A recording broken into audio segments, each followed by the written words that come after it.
This is episode 19 of Andromeda. Some black eyes and bloody noses to check out. Armmore has received a response from Russ. Russ is just updating him on his progress in the battle against Armmore. And Atlantis seems to be demanding gems to congratulate his arena champion. And this here is just astral gems. Brillia is sending Armmore, and Armmore is going to send water gems in exchange as per their trade agreement. Brutus has cast astral projection, doing some scrying on Sarmatia's lands, but something went wrong. What the heck? And he is feeble-minded now. When you're casting astral projection and there's an astral mage where you're casting the spell, it can potentially feeble-mind the mage that is casting it. But Armmore is fortunate enough to have healers. He's just got to move Brutus back into a province that has healers in it and leave him there for a while. Or I suppose he could just trail it around with this army that's coming up that is likely to be led by this Archbishop. 2 magic fights found by a single site searcher. Both of them death sites. Very good. That's 3 death gems a turn just from these 2 sites, quadrupling his death income. And there has been a minor battle here in the Mercs. Armmore has invaded just with some foul spawn mercenaries, and Sarmatia's actually got a decent little pile of stuff hanging out here. He has this little army moving around led by a Mound King, some Amazons, and Long Dead, and this is just province defense here. So let us observe the performance of the foul spawn, which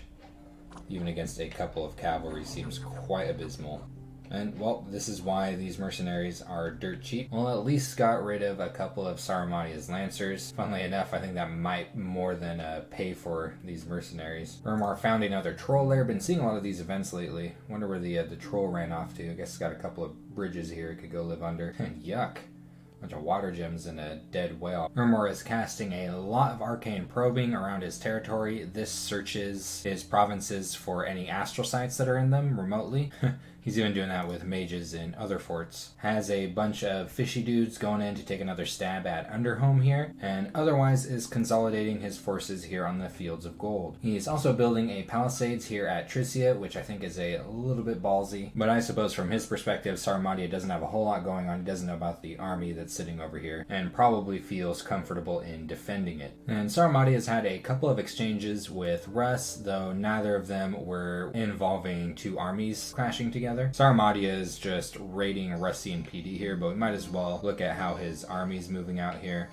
And I think this will be really good against Russ's forces if Russ doesn't change up his script. Now that Russ has seen this, he might, because Russ is generally doing these box in the center, attack forward scripts like this, and getting surrounded by sacreds like that on attack rear commands, while the main thing that's in the center are just some kind of worthless skeletons. So I think a very good counter to this script. So we will see if Russ changes up his script at all. Sarmatia hasn't really done very much this turn. Like he's not even researching with this. I think he might have just moved like a quick little raiding party into Fairy Forest. Maybe he didn't have a lot of time to take his turn or something. I'm not sure. But there's really not a lot going on here anyway. He's going to be sitting with his main army here in Dragonscale Mountains. He knows that Russ has a secondary army over in this area. He's staring down at an Amorian army in the Earthshell Mountains, though it's mostly composed of Hastati, and is only 2 turns away from Enchantment 5, where he will reach Horde of Skeletons and become a little bit more powerful. He'll also get access to Pale Riders, which is, in my opinion, a better dump of Death Gems than Reanimation.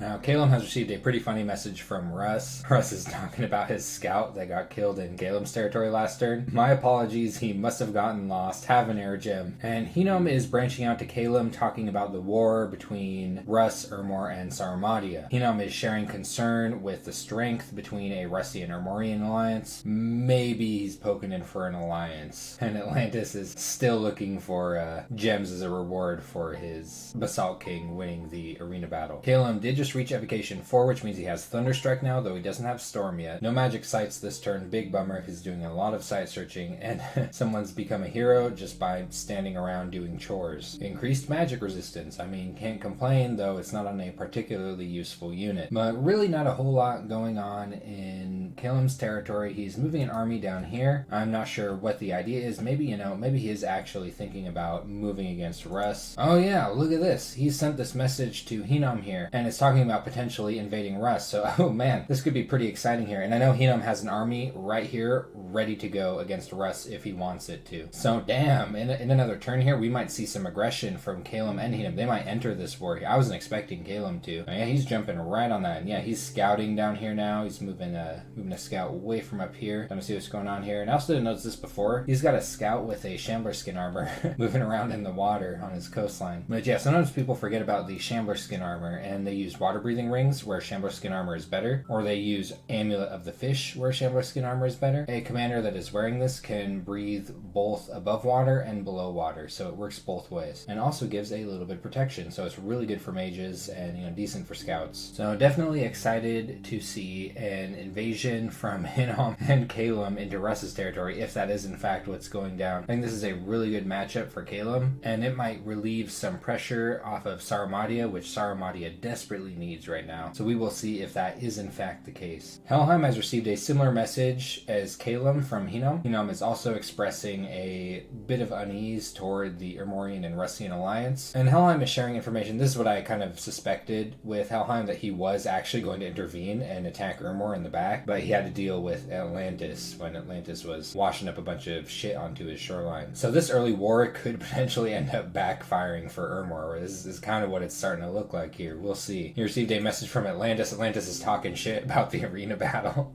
Helheim has found a couple of magic sites this turn. A Graveyard of the Damned, really good death magic site, 2 death gems a turn, and an enchanted windmill. I wonder what that looks like. Can't see it in the picture here, but at least he gets an air gem per turn. He's had a battle against some barbarians here in Ministra. These Hellherdings are very efficient at cleaning up barbarians. The high defense skill is, I think, the main factor here. It is very, very hard to hit this. Takes no losses, and I didn't even see any glamour popped on these units. However, the barbarians have struck back and have attacked him in a different province here in Mudwood. Now let's see how these barbarians did against his province defense. And he did have a few Hellherdings sitting here as well, and some of them actually managed to get blessed by his Van Heer's province defense commander. So these barbarians actually got routed pretty quickly. He did, however, lose a single Hellherding. I think it's the one that missed getting blessed by the Van Heer's province defense commander. He's making work of the steel ovens here on his throne province, having a Svartalf build a dwarven hammer, and he's still making lightning rods with his wizard. Really stressing me out that he's not sight searching with this. But he's otherwise being pretty efficient here with his sight searching with his Hangardrots. And this is kind of interesting. He's patrolling up here, I guess maybe because he doesn't have enough gold for some proper PD and things are a little bit volatile up here. But with his message that he's sending to Hinnom right now, I mean, you know, he might actually be considering involving himself in this war. That would be very interesting. Okay, I didn't even check this before his message to Calum. He's really looking for an alliance with Hinnom and Calum, so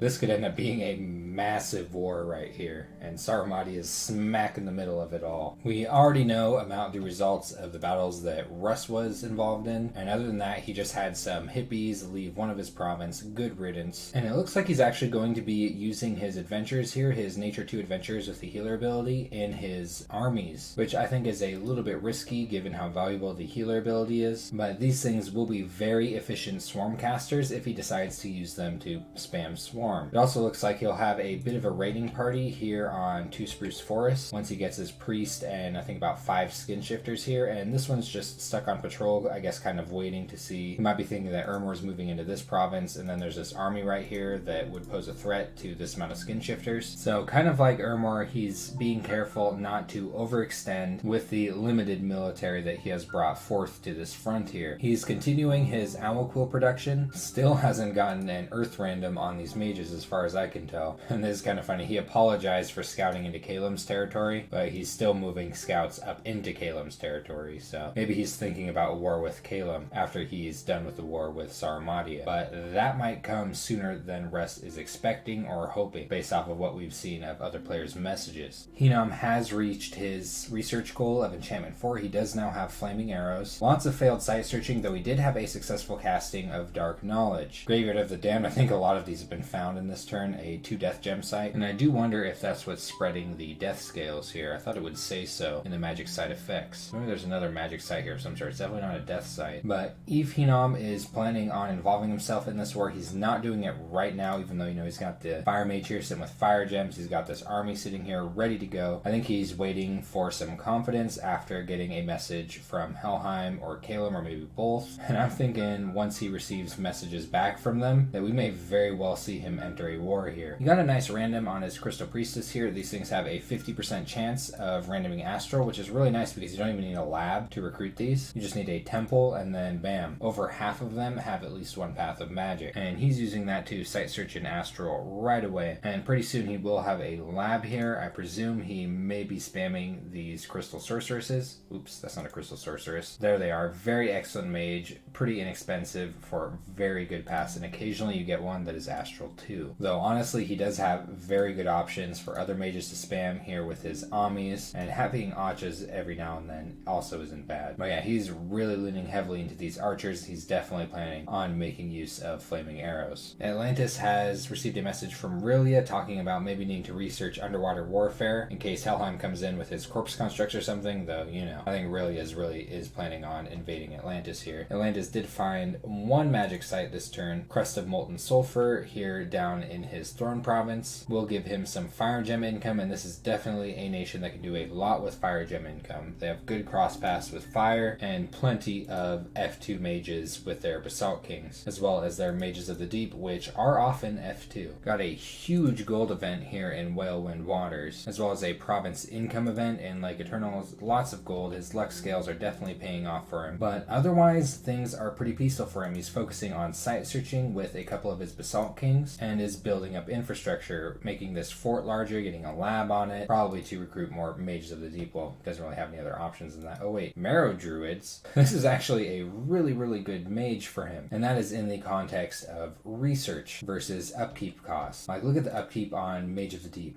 These things are really expensive. They're more expensive initial gold cost, and then, you know, they're not sacred, so they're really expensive in upkeep. These are cheap. They research way more efficiently per pound of gold that he's spending. So definitely a consideration to spam, though I haven't seen him build a single temple yet. However, these aren't the most useful when it comes to combat magic, whereas the Mage of the Deep is actually an extremely effective combat mage, both above and below water. Damn, Atlantis is talking so much shit about his victory with the arena battle. I love this. He's straight up calling Rilia a coward for not sending an aboleth forward into the arena, whereas Atlantis had no hesitation in sending one of his best mages into that arena right away. So I guess Atlantis is really stirring up the pot here with Rilia. But Rilia is only a single turn away from reaching Conjuration 5, which he has stated to other players is his main goal in starting a war against Atlantis. Now what concerns me here is that I think he needs a little bit more research and a lot more units to think about winning a war against Atlantis. The units that he lost up here would have been so good to use. And getting at least up to Thaumaturgy 5 for Soulslay would be a pretty big deal, because this would give his powerful Astral Mages something good to cast off script, which he currently doesn't have. He doesn't even have Mindburn researched at the moment. So this will be a good trial for Aurelia. He is recruiting a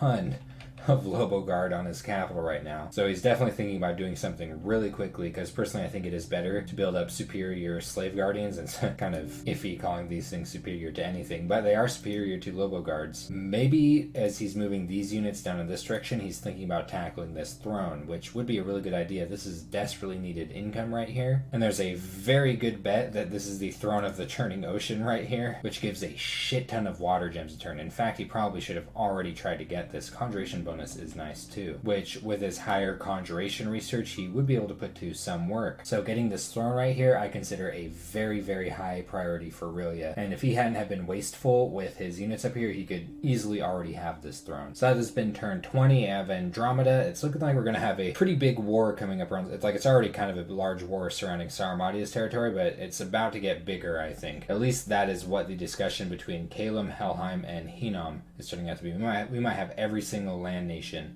involved in this war here momentarily. And things are also looking a little bit hot between Atlantis and Rilia. Very soon we may not have a single peaceful nation in this game.